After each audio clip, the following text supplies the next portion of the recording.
New TV news కి స్వాగతం. ముందుగా హెడ్లైన్స్. పివి నరసింహారావుకు భారతరత్న రావడంపై సీఎం జగన్ స్పందించకపోవడం దారుణం. టీడీపీ జాతీయ అధికార ప్రతినిధి కొమ్మారెడ్డి పట్టాభిరామ్ మీడియా సమావేశం.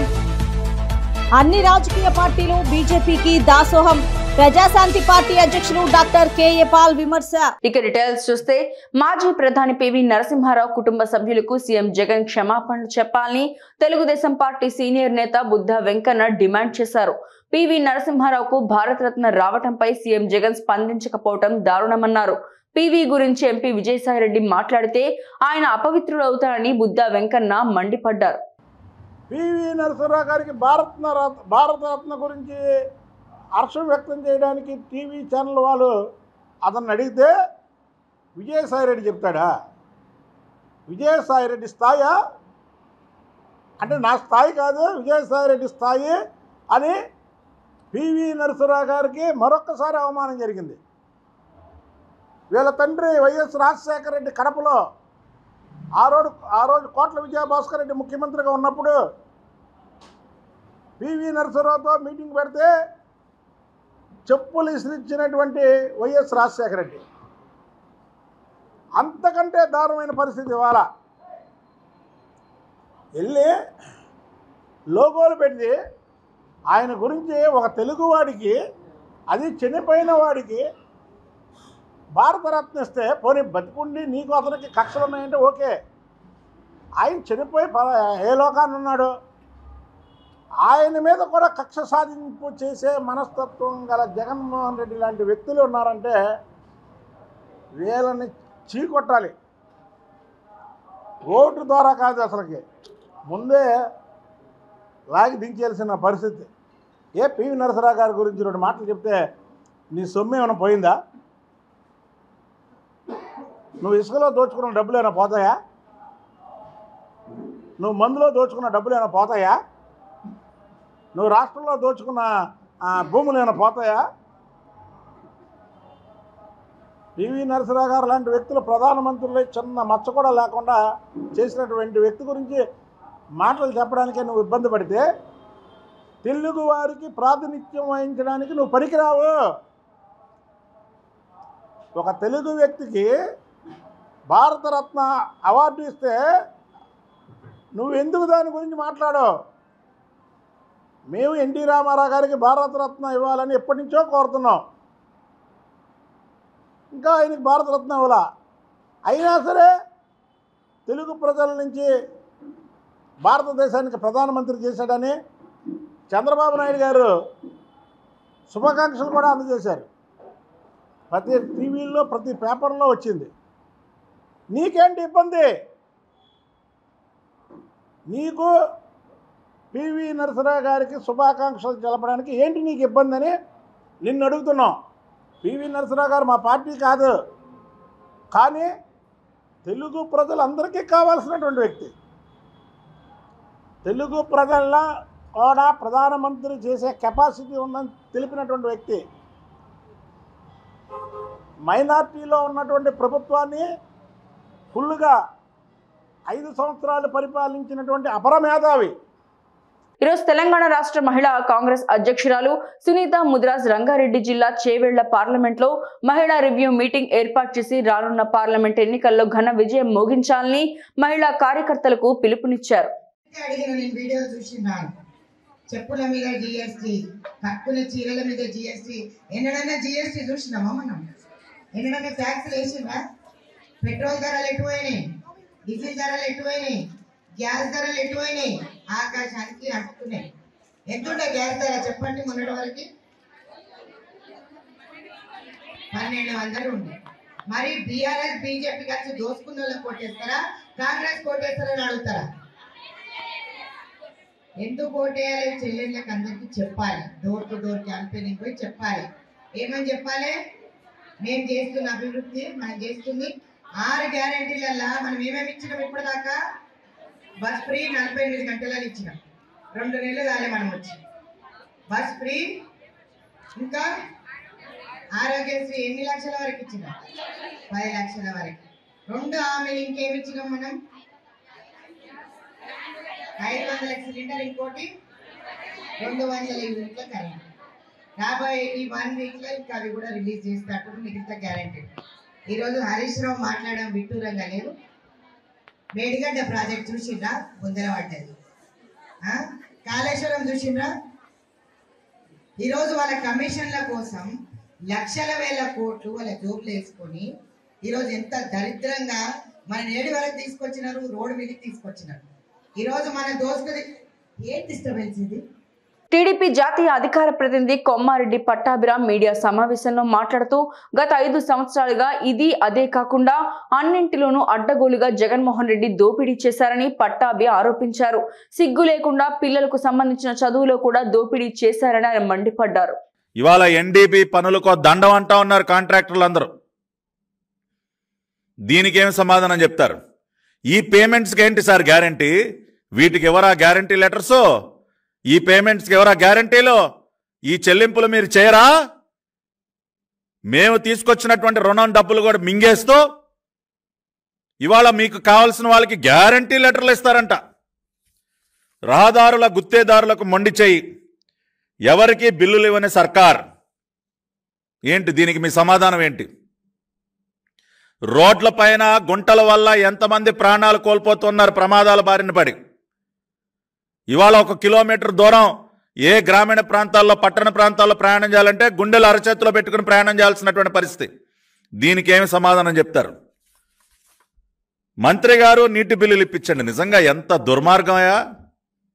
గ్రామీణ ప్రాంతాల్లో మంచినీరు సరఫరా చేసేటటువంటి వాళ్ళకు కూడా మీరు బిల్లులు చెల్లించరా? వాళ్ళకి ఎవరా గ్యారంటీ? మీరు ఇవాళ మీ మంత్రుల్ని గొడవ చేస్తూ ఉన్నారు. గ్రామీణ ప్రాంతాల్లో త్రాగునీరు సరఫరా చేసేటటువంటి నీటి ట్యాంకర్ల యజమానులకి ఇవాళ ఒక్క ప్రకాశం జిల్లాలోనే 130 కోట్ల రూపాయలు పెండింగ్ పెట్టారు. 130 కోట్లు ఒక్క ప్రకాశం జిల్లాలో. ప్రకాశం జిల్లాలో మనకు తెలుసు త్రాగునీరు సమస్య చాలా అధికంగా ఉంది. అటువంటి ఒక్క జిల్లాలోనే వాటర్ ట్యాంకర్స్ యజమానులు ఎవరైతే ఉన్నారో ప్రజలకి రక్షిత మంచినీటి సరఫరా చేసేటటువంటి ట్యాంకర్ యజమానులకు ఒక్క జిల్లాలో 130 కోట్లు పెండింగ్ పెట్టారు. వాళ్ళకి ఎవరా గ్యారంటీ? సిగ్గుందా మీ ప్రభుత్వానికి? మెగా వాళ్ళకి గ్యారంటీ లెటర్లు ఇచ్చేస్తాడు మీ దుర్మార్గపు ముఖ్యమంత్రి. AP loots, Jagan loots AP, Jagan loots AP అంటా ఉన్నారు. ఇవాళ వై ఏపీ హేట్స్ జగన్ అని చెప్పుకోవడానికి ఇదిగో ఇవే కారణాలు.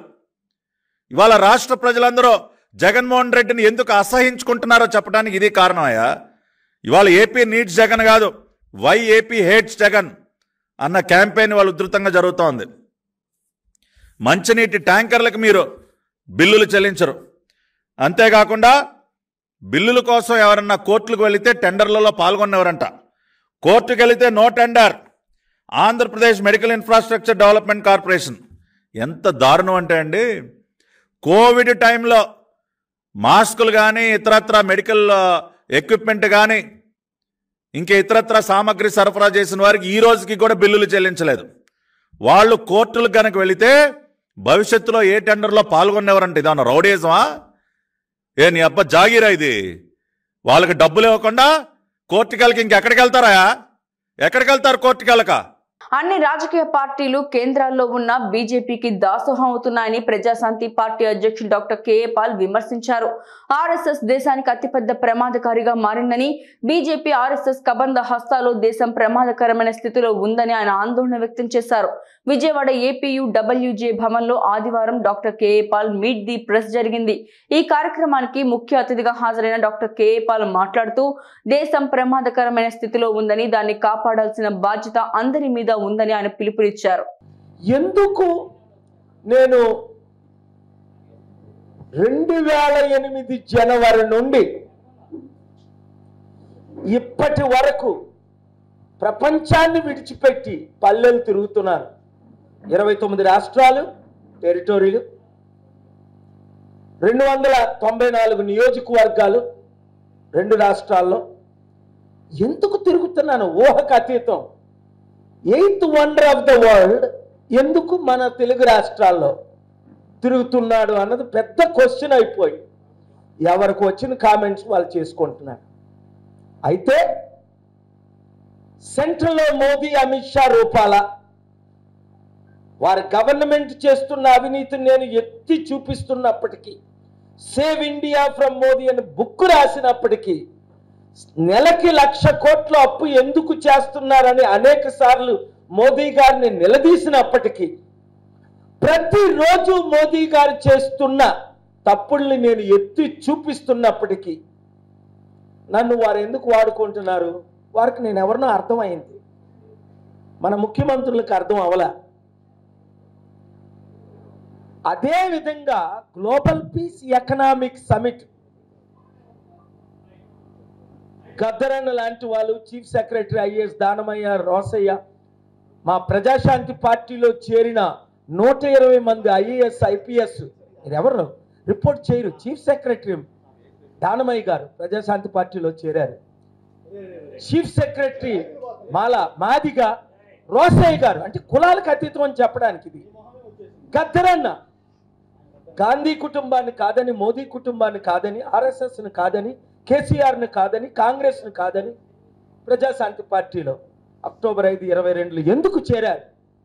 ఒక్కసారి అర్థం చేసుకోవాలా. ఇంత తెలివైన వాళ్ళు IAS, IPS, IRS, IFS, professors, doctors, engineers ఎంత ఒత్తిడికి గురై ఎందుకు ప్రజాశాంతి పార్టీలో చేరారు? మరి ఎందుకు మీడియా వారిని ఏ రోజైనా ఇంటర్వ్యూలు చేయట్లేదు? నిన్న ఒక ఛానల్లో చూస్తుంటే ఆశ్చర్యం కలిగింది. ఎవరిని పిలిచారు అన్నది యాంకర్స్. బీజేపీకి 1% ఓట్ బ్యాంక్ లేదు ఆంధ్రప్రదేశ్లో. వాళ్ళు పిలుస్తారు. మనకి 54% ఉందని ఎన్టీవీలో, మొన్న TV5లో 72 to 78% ఓట్ బ్యాంక్ ఉందని మీ ఛానల్లో TV9, NTV, ABN, V6 అన్ని ఛానల్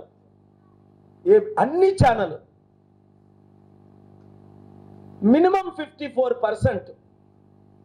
యూట్యూబ్ ఛానల్ పేరు చెప్పవసరం లేదు, 82, 83, 84, 85, 86, 78, అంటే 100కి 50-60% మినిమం మార్పు కోరుకుంటున్నారు, నన్ను కోరుకుంటున్నారు, ప్రజాశాంతి పార్టీని కోరుకుంటున్నారు. మీరు ఎక్కడ సర్వేలు చేసుకోండి. అందుకనే రైల్లో గుండెలు ప్రయాణం చేస్తున్నాయి మోదీ గారికి. ఇదే చివరి ఎలక్షన్ అని ఖర్గే గారు, కాంగ్రెస్ ప్రెసిడెంట్, స్వయంగా చెప్తున్నారు. ఇంకా మోదీ డిక్టేటర్ అయిపోతారని. మోదీ కాకపోతే ఇంకొక ఆర్ఎస్ఎస్. అయితే మనం ఎవరమి? తెలుగు ప్రజలు, ఎన్టీ రామారావు ఫాలోవర్స్. ఆయన ఏ క్యాస్ట్ అవనియండి, ఎవరవనియండి, బడుగు బలహీన వర్గాల కొరకు, పేద ప్రజల కొరకు అలుపు తీరకుండా ఫైట్ ఇచ్చారు. అలాంటి వాళ్ళకి ఎవరే భారతరత్న? బాలయ్య గారు నాకులాగా బొగ్గుల నుంచి పైకి ఎదిగిన వ్యక్తి. ఎమ్మెల్యే కాకముందు నన్ను కలిశారు. స్పీకర్గా, ఎమ్మెల్యే నుంచి మినిస్టర్, ఎంపీ నుంచి స్పీకరు, నలుగురితో మాట్లాడాను. అద్వానీ గారు, సోనియా గాంధీ గారు బ్రతికే ఉన్నారు. 1 అవర్ దేవగౌడ్ గారు ఆయన చెప్తే ఆయన్ని ప్రెసిడెంట్ ఆఫ్ ఇండియా చేయడానికి ఆ మేలో నన్ను స్పీకర్గా పిలిచారు పార్లమెంట్కి. ఇవన్నీ మీకు తెలుసు, ఇదంతా ఓపెన్ సీక్రెట్. చనిపోయిన రోజు కూడా హెలికాప్టర్లో ఎంత కుట్ర చేసి ఆయన్ని చంపేశారో తెలుసు. ఆయనకి ఇచ్చారా భారతరత్న? వైసీపీకి అనుకూలంగా పనిచేసే అధికారిని ఎన్నికల సమయంలో దొడ్డిదారిలో రాష్ట్ర ఎన్నికల ప్రధాన అధికారి కార్యాలయంలోకి బదిలీ చేయడంపై టీడీపీ పోలిట్ బ్యూరో సభ్యుడు, శాసనమండలి మాజీ చైర్మన్ ఎంఏ షరీఫ్ అభ్యంతరాన్ని వ్యక్తపరిచారు. అదేవిధంగా ఓటర్ల తుది జాబితాలో అనేక అవకతవకలు కనిపిస్తున్నాయన్నారు. మృతుల ఓట్లు కొనసాగుతున్నాయన్నారు. డబుల్ ఎంట్రీలు, దొంగ ఓట్లు పెద్ద సంఖ్యలో ఉన్నాయన్నారు. శాశ్వతంగా వలస వెళ్లిన వారి ఓట్లు తొలగించలేదన్నారు. వీటిపై చర్యలు తీసుకోవాలంటూ రాష్ట్ర ప్రధాన ఎన్నికల అధికారికి వేరువేరుగా 5 లేఖలను షరీఫ్ రాశారని ఆయన పేర్కొన్నారు. ఈనాడు వైఎస్ఆర్సీపీకి తొత్తులుగా మారి ఈనాడు తెలుగుదేశం పార్టీ నాయకులు ఇబ్బంది పడుతున్నారో అటువంటి నాయకుల భరతాన్ని రేపు తెలుగుదేశం ప్రభుత్వం వచ్చిన తర్వాత, జనసేన ప్రభుత్వం వచ్చిన తర్వాత మేము పట్టబోతున్నాం. మీరు జాగ్రత్తగా ఒళ్ళు దగ్గర పెట్టుకుని ఏది పడితే ఆ రకంగా నాయకుడు చెప్పాడు కాబట్టి, ముఖ్యమంత్రి చెప్పాడు కాబట్టి ఎలా పడితే అలాగా మీరు మరి విధానాలకి రూల్స్కి విరుద్ధంగా ప్రవర్తిస్తే ఇప్పటికే 3 ఐఏఎస్ ఆఫీసర్లు బలయ్యారు. వీళ్ళ విధానానికి ఈ రకంగానే మీరు ప్రవర్తిస్తే మీ మీద కూడా మరి చర్యలు తీసుకుని మీ భవిష్యత్తు కూడా మరి ప్రశ్నార్థకంగా మారే పరిస్థితి వస్తుందని ఈ సందర్భంగా రాష్ట్ర ఉద్యోగుల్ని కూడా నేను మనవి చేస్తున్నా.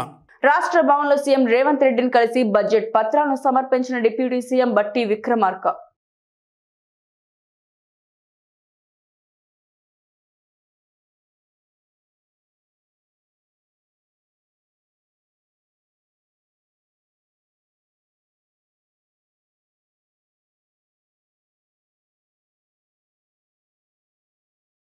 ఆదివాసీలంటే వైఎస్ఆర్కి ఎంతో అభిమానం. 20 లక్షల ఎకరాల పొడు భూముల్ని పట్టాలిచ్చారు. ఎస్సీ ఎస్టీ సబ్ ప్లాన్ నిధులను పూర్తి స్థాయిలో ఖర్చు పెట్టారు. జీవో 3 రద్దుతో ఆదివాసీల హక్కులు హరించబడ్డాయి. వారి ఉద్యోగుల వారికి రాకుండా పోయాయి. కాంగ్రెస్ అధికారంలోకి వచ్చాక జీవో 3ని అమలు చేస్తాం. సుప్రీంకోర్టు వరకు వెళ్లైనా సరే గిరిజనుల పక్షాన పోరాడుతాం. 1/70 యాక్ట్ విషయంలో గిరిజనుల పక్షాన మా పోరాటం ఉంటుంది. జగనన్న ప్రభుత్వానికి బాక్సైట్ తవ్వకాల మీద ఉన్న శ్రద్ధ గిరిజనుల అభివృద్ధి మీద లేదు. బాక్సైట్ తవ్వకాల కోసం పెద్ద రోడ్లు వేస్తున్నారు, కానీ గిరిజనుల జీవన ప్రాంతాల్లో మాత్రం కనీసం తాగునీటి సౌకర్యం కూడా లేదు. సరైన రోడ్లు లేక గర్భిణులు చనిపోతున్నారు. కాంగ్రెస్ అధికారంలోకి వచ్చాక సరైన న్యాయం చేస్తామని ఏపీసీసీ చైర్మన్ షర్మిల తెలిపారు. రాజశేఖర రెడ్డి గారికి గిరిజనులన్నా, ఆదివాసీలన్నా, ఈ ప్రజలన్నా, ఈ ప్రాంతమన్నా చాలా ప్రియం. రాజశేఖర రెడ్డి గారికి, రాజశేఖర రెడ్డి గారికి గుండెల దగ్గర ఉండే వర్గం గిరిజన ఆదివాసీలు. ఎంతగానో ఆలోచన చేసేవాడు రాజశేఖర రెడ్డి గారు. అట్టడుగున ఉన్న వర్గం అని, ఎంతో చేయాలని, ఎంత చేసినా తక్కువే అని రాజశేఖర రెడ్డి గారు మనసు పెట్టి చేశారు. ఏం చేసినా ఆదివాసీలకు. ఈ ప్రాంతంలోనే రాజశేఖర రెడ్డి గారు పాఠశాల కట్టారు. డిగ్రీ కాలేజ్, ఇంటర్ కాలేజ్, 100 పడకల ఆసుపత్రి, ఇవన్నీ రాజశేఖర రెడ్డి గారు చేసినాయి. దారిలో వస్తుండగా రఘువీరారెడ్డి అంకుల్ గారు చెప్తున్నారు, అమ్మా 20 లక్షల ఎకరాలకు గిరిజన ఆదివాసీలకు భూమి మీద హక్కు కల్పించడమే కాకుండా ఆ భూమి మీద పాస్బుక్లు పట్టాలు వాళ్ళకిచ్చి వాళ్ళకు లోన్లు వచ్చేటట్టు చేసి మళ్ళా ఇన్పుట్ సబ్సిడీ వచ్చేటట్టు చేసి ఈ ప్రజలకు మేలు జరగాలి అని ఎన్నో నిధులు తెప్పించి ఈ ప్రజల కోసం ఖర్చు చేశారు. అసలు రాజశేఖర రెడ్డి గారు ఉన్నప్పుడు ఎస్సీ ఎస్టీ సబ్ ప్లాన్ అంటే ఎంత విలువ ఉండేది. ఎస్సీ ఎస్టీ సబ్ ప్లాన్ కు కేటాయించిన ప్రతి పైసాను రాజశేఖర రెడ్డి గారు వాళ్ళ కోసమే ఖర్చు పెట్టారు. గిరిజనుల కోసం ఖర్చు పెట్టారు. రాజశేఖర రెడ్డి గారు మనసు పెట్టి చిత్తశుద్ధితో అంత చేశారు కాబట్టి ఈ రోజు వరకు కూడా ఇంతమంది గుండెల్లో రాజశేఖర రెడ్డి గారు ఉన్నారు.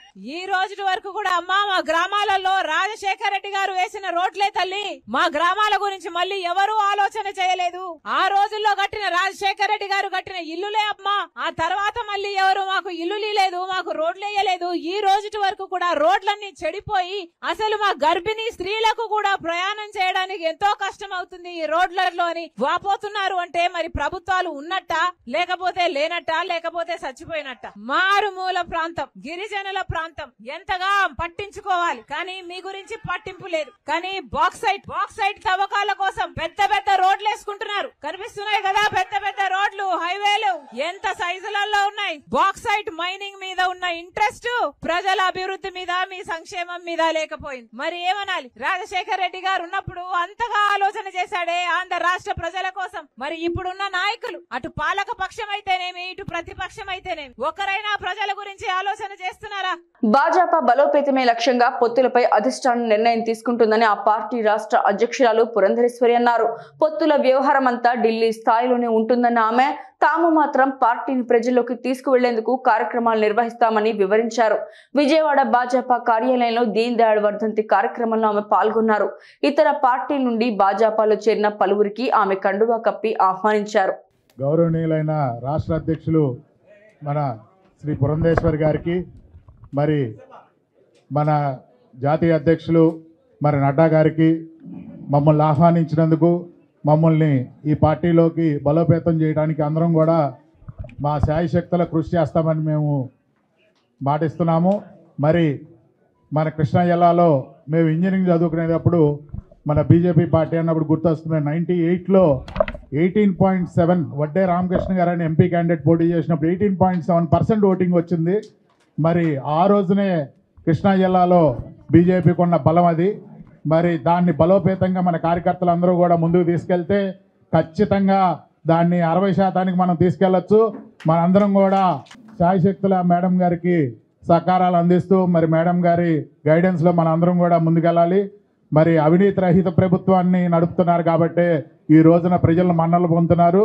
ప్రజలు మన్నలు పొందిన వాళ్ళే కాబట్టే వాళ్ళు ఖచ్చితంగా మన బీజేపీ వాళ్ళందరూ కూడా కంటిన్యూస్గా గెలుపుని సాధిస్తున్నారు. మరి దాన్ని అందరూ కూడా ప్రజల యొక్క మన్నలతోటి మన అందరం కూడా ప్రజా సంక్షేమ కార్యక్రమాలు ముందుకు తీసుకెళ్తూ మరి శాయశక్తుల గెలుపుకి మరి రాబోయే ఎలక్షన్లో అందరం కూడా కృషి చేయాలని మీ అందరికీ మనవి చేస్తున్నాను. Thank you. అందరికీ నమస్కారం అండి. నా పేరు BVSS కుమార్, బొలిశెట్టి కుమార్ అంటారు. ఈరోజు బీజేపీ పార్టీలో మేము 35 మంది వరకు చేరాం. ఏ ఒక్క పార్టీతో సంబంధం లేదు, కేవలం డైరెక్ట్గా బీజేపీ పార్టీ విధానాలు నచ్చి మన మోడీ గారి నాయకత్వంలో అవినీతి లేకుండా జరిగిందని మేమందరం సొంతగా బిజినెస్ ఎంప్లాయీస్ అందరం మేమందరం జాయిన్ అయ్యాం. పార్టీ కోసం మేము అంకితంగా నిజాయితీగా కార్యక్రమాలు ఏది ఇచ్చినా కూడా సక్సెస్ చేయడానికి మా వంతుకు కృషి చేస్తాం. Thank you sir. భారత్ మాతాకి. పేద ప్రజలకు మెరుగైన వైద్య సేవలు అందించడమే తన లక్ష్యమని కావలి శాసనసభ్యులు రామిరెడ్డి ప్రతాప్ కుమార్ రెడ్డి పేర్కొన్నారు. ఆదివారం కావలి ఏరియా వైద్యశాల ఆవరణలో 20 కోట్ల రూపాయలతో నూతనంగా నిర్మించిన భవన సముదాయాలను ఆయన ప్రారంభించారు. అనంతరం ఆయన మాట్లాడుతూ కావలి ఏరియా వైద్యశాల శిథిలావస్థలో ఉంది, మెరుగైన వసతులు కల్పించాలని కావలి నాయకులు కోరిక మేరకు వైద్యశాల అభివృద్ధి కొరకు 20 కోట్ల రూపాయలు మంజూరు చేయించానని, ఆ నిధులతో నిర్మాణాలు పూర్తి చేసుకుని నేడు తన చేతులతో ప్రారంభోత్సవం చేయడం సంతోషంగా ఉందన్నారు. అలాగే కావలి ప్రాంతంలో 150 పడకల వైద్యశాల నిర్మాణానికి సుమారు 75 కోట్ల వ్యయంతో మరో నూతన వైద్యశాల నిర్మించేందుకు ముఖ్యమంత్రి వైఎస్ జగన్మోహన్ రెడ్డికి ప్రతిపాదనలు పంపామని, నిధులు మంజూరైతే త్వరలో శంకుస్థాపన కార్యక్రమం చేపడతామన్నారు. కావలి నియోజకవర్గాన్ని ఇండస్ట్రియల్ హబ్ గా మార్చి యువతని ఆదుకుంటారని కావలి తెలుగుదేశం పార్టీ ఇన్ఛార్జ్ దగ్గుమాటి వెంకట కృష్ణారెడ్డి పేర్కొన్నారు.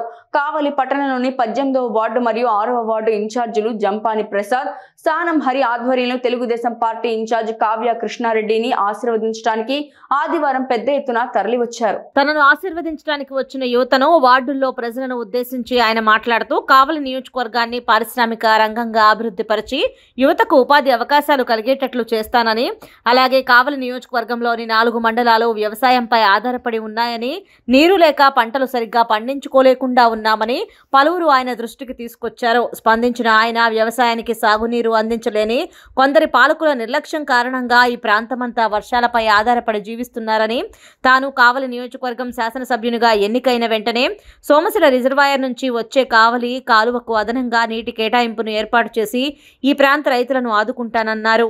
18వ వార్డు ఇన్ఛార్జ్ శానం హరి అభ్యర్థన మేరకు తుఫాన్ నగర్, ఇందిరానగర్, బాలకృష్ణారెడ్డి నగర్ ప్రజలు కష్టాలు తీర్చడానికి రైల్వే అండర్ పాస్ బ్రిడ్జ్ నిర్మాణం ఒకటి అవసరమని, తెలుగుదేశం పార్టీ ప్రభుత్వం ఏర్పాటు అయిన వెంటనే నిర్మాణానికి కృషి చేస్తానని అన్నారు.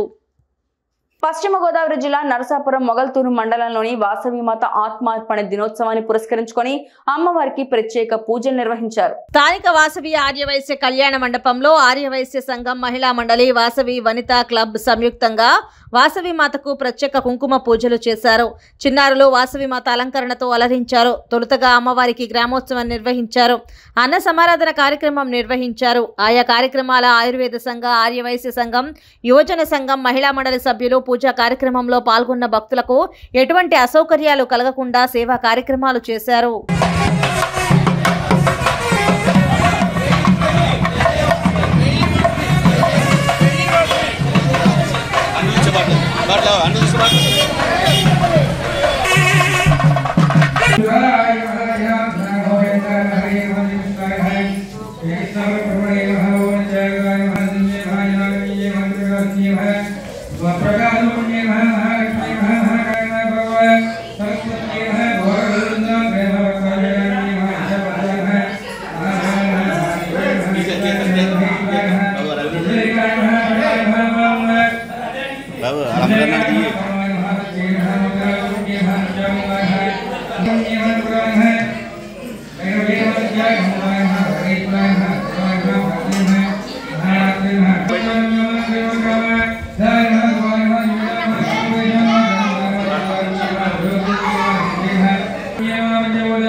చిలకలూరిపేట నియోజకవర్గ ప్రజల కోసం తమ ఫౌండేషన్ ద్వారా ఉచిత వైద్య శిబిరాలు నిరంతరాయంగా నిర్వహిస్తూనే ఉంటామన్నారు మాజీ మంత్రి తెలుగుదేశం పార్టీ రాష్ట్ర ఉపాధ్యక్షుడు ప్రత్తిపాటి పుల్లారావు.